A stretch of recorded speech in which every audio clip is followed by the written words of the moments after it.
it's Rob here.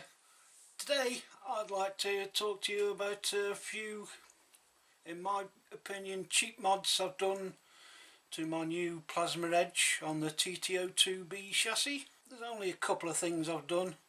As you can see here, we've got adjustable upper arms and adjustable steering arms and servo arm, and also at the back here.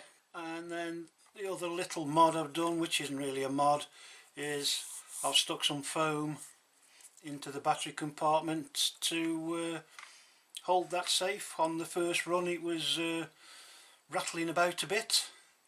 So going back to these arms, I was having a look through my spares and found a load of these aluminium ball joints, and I've had these for quite a while, but I discovered that for most uses on my cars they were a little too bulky.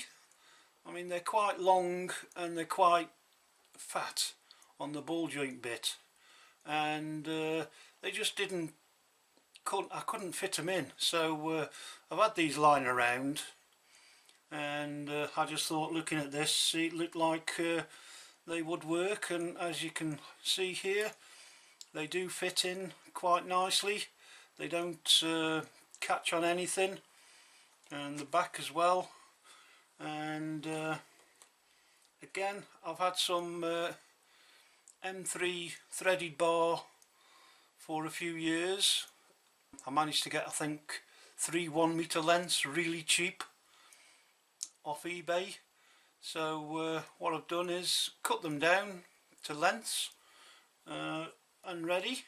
And then you'll also need some M3 nuts to lock these ball joints in place, and you just screw them in like so.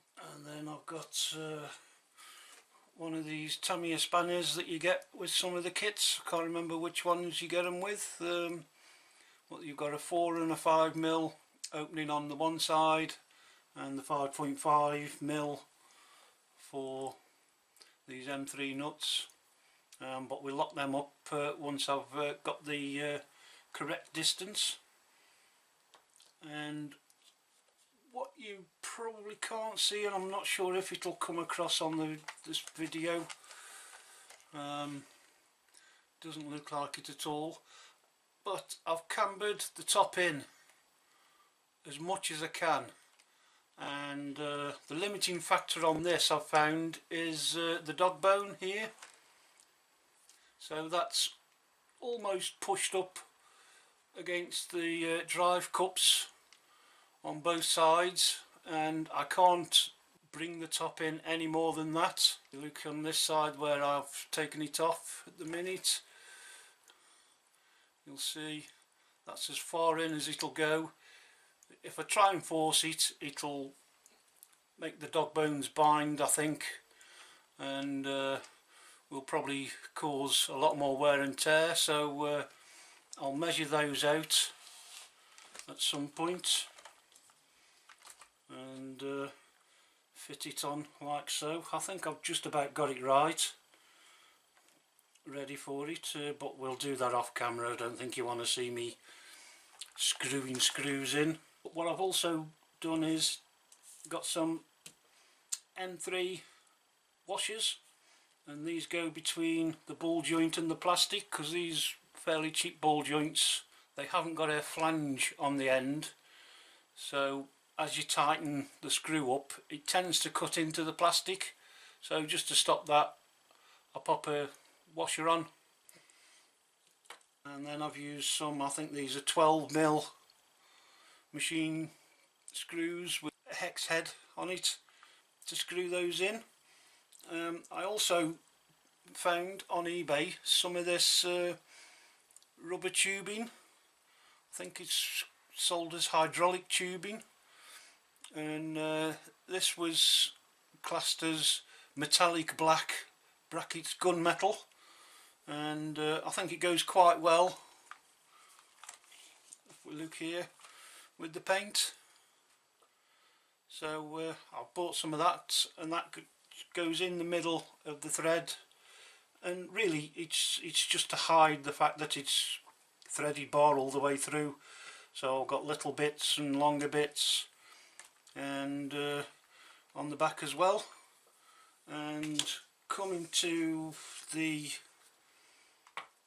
different bars, we have, what I've done as an initial size is, for the upper arms I've used a length of 26mm threaded bar. Then for the rear, that's 5mm longer, so I've used 31mm for that. For these steering arms, I've initially used 49mm, and then for the servo arm, that one is 23mm so far. As you can see, I've not bothered putting any of the sleeving or the tubing on that bit because you're not going to see that anyway, and I think that's all I've done so far. So there we go. We'll have to, oh no, that's it.